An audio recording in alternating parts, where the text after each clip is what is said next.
good day, class. So please rise for our opening prayer. Amen.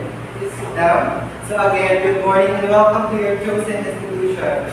So I will be your assessor for your training. I am Jeffrey Manalo. And first of all, I would like to give your attendance. Please sign in. And also, I will give your pre-assessment activities for me to know what are the competencies and training knowledge of yours. Okay? So based on your data profile, please double check if this is correct. This training profile to know what are your needs for these competencies. And also, this is our contract. Please sign for a contract for assurance of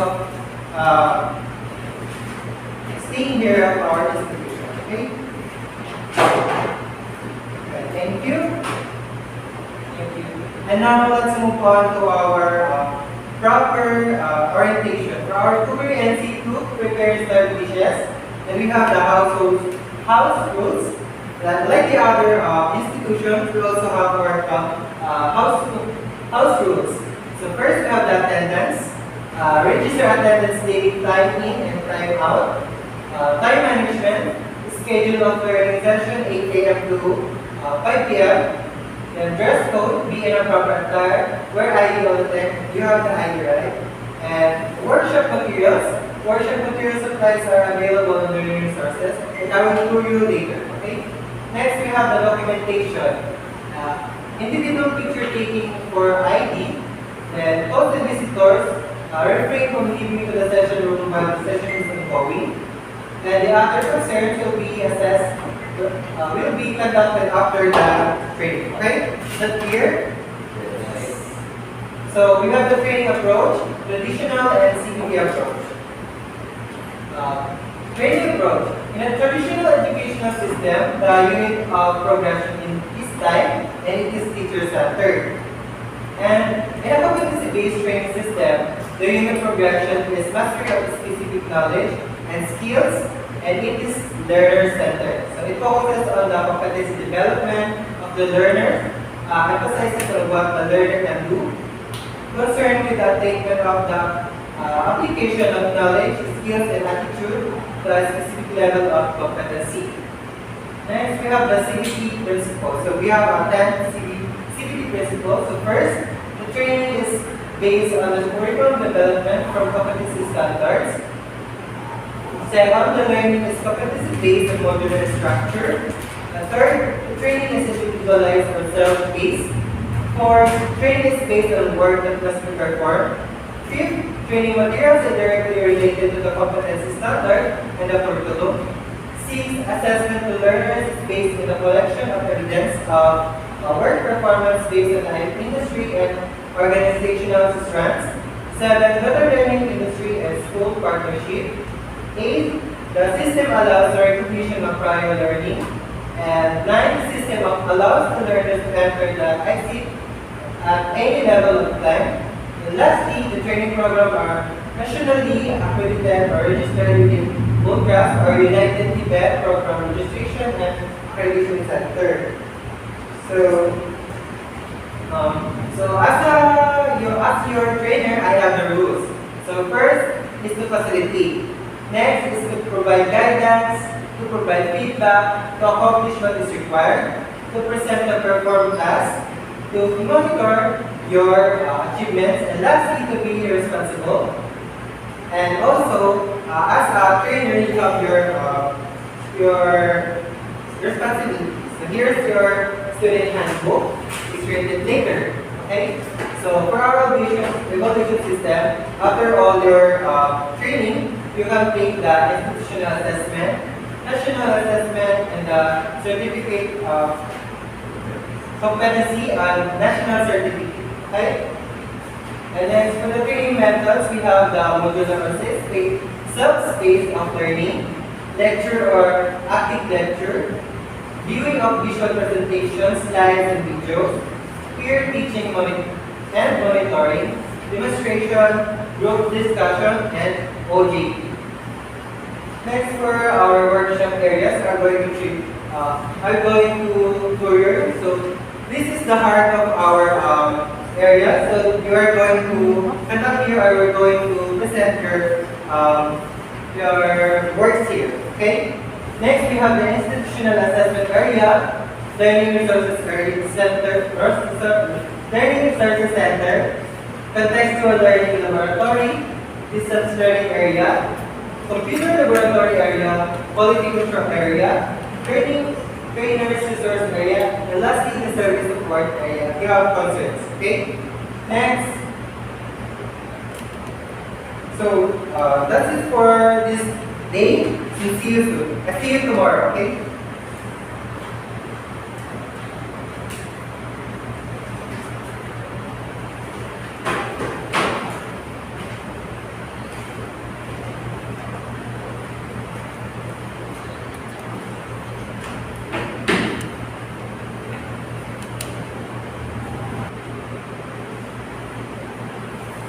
Good morning, class.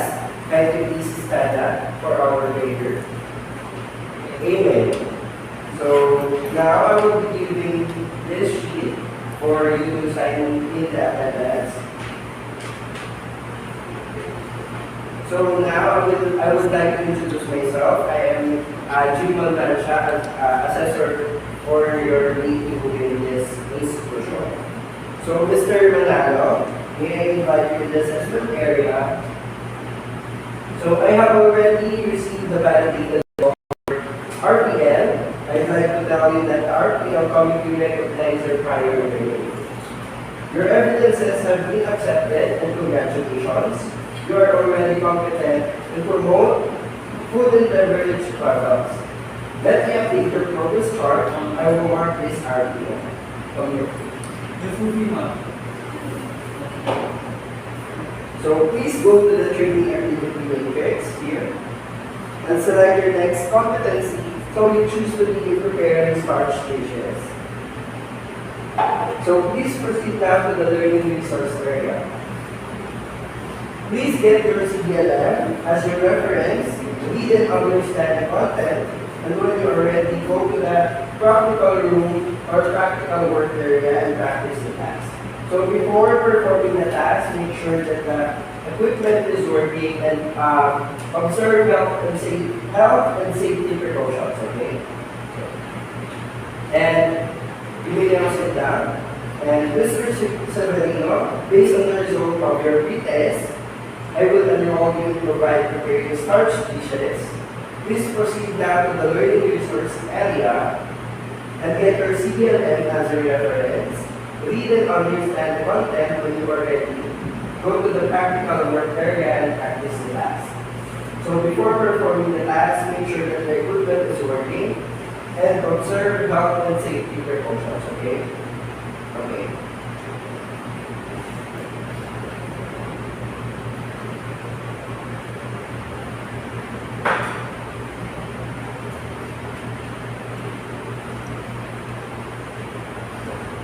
You may now wear your apron.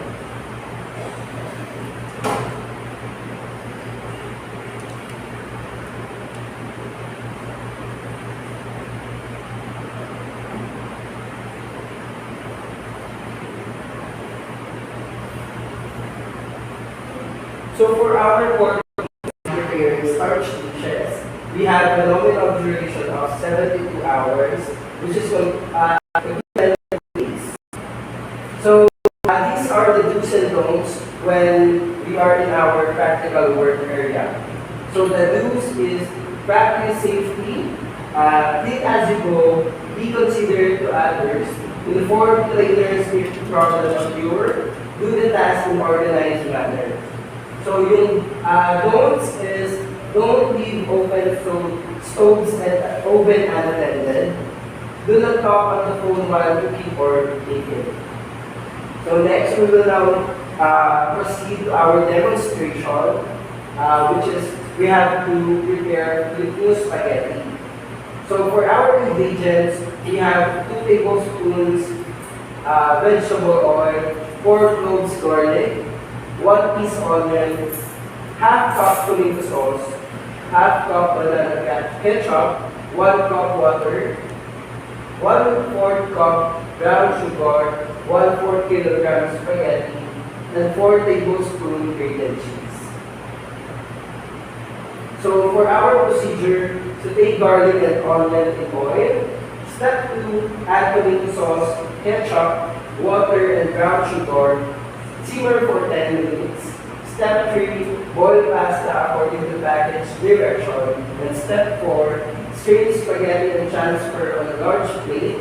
Pour spaghetti sauce topped with cheese and serve. So now you may now perform your task.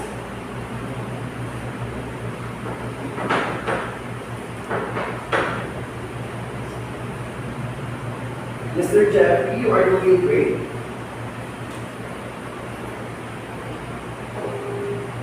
Okay. Okay now. Please stop doing anything. The time is over. So, Mr. Jeffrey, Mr. Manalo, you are doing great. Please go to the quality control area. I will check your task number 1 according to the performance criteria checklist. You are able to prepare the starch dishes or the spaghetti. Are you now ready for the assessment? Please proceed to assessment area. So, Mr. Severino, please come here. So, you are doing great as well. Please go to the quality control area. I will check your task number 1. So, according to the task number 1, according to the performance criteria checklist, you are able to prepare starch dishes or the spaghetti. So, please proceed to assessment area. So, for your oral exam, you should get at least 8 correct answers out of 10 questions. And then for your oral interview, Mr. Manalo, you got 9 correct answers and you have a good English communication skills.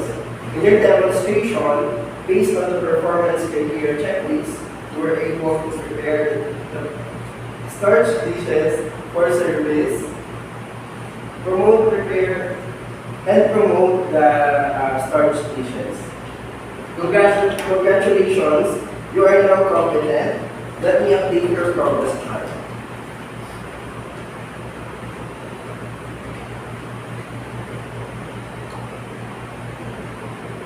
So, Mr. Severino, I have observed that you have difficulty in preparing starch dishes. Don't worry, I have created a PowerPoint presentation. Please proceed to the computer laboratory. As you finish the presentation, please watch the video so you will be guided.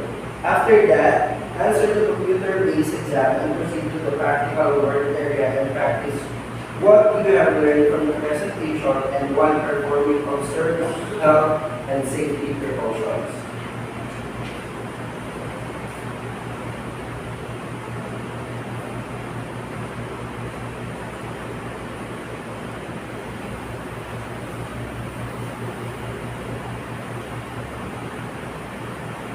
Okay, that's great. Now you already know the skills. Congratulations. Are you now ready for oral interview? Please proceed to assessment area.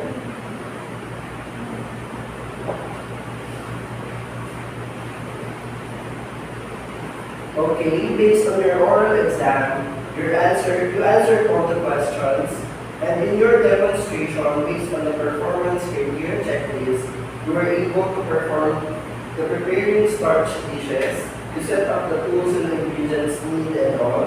Congratulations, you are now competent. Let me update your progress chart.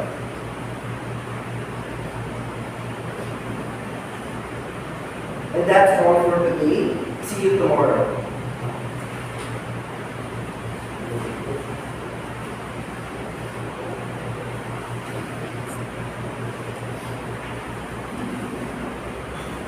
Kapan mo yan? Nag-stop siya 5 minutes. Nag-stop siya 5 minutes.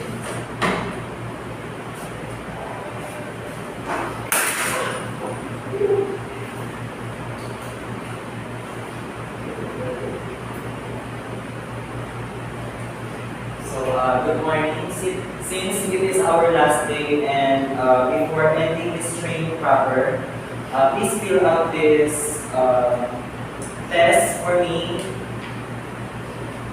to know what have you learned in this full training process.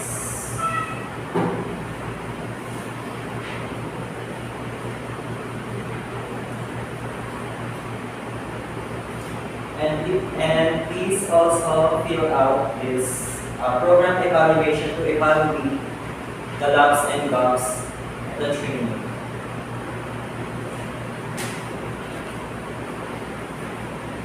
Okay, thank you. So I would like to announce that you are all competent. So congratulations, you are now ready for the national assessment. And your national assessment is on May 29, 2025 here at PUP Manila. So don't forget to bring the requirements. You can get it at the assessment session. So we will also have a graduation day on June 5, 2025. Please attend whether you are competent or not in the national assessment, because I will be giving you the certificate of training for us as students. And again, congratulations and good luck. See you in the graduation.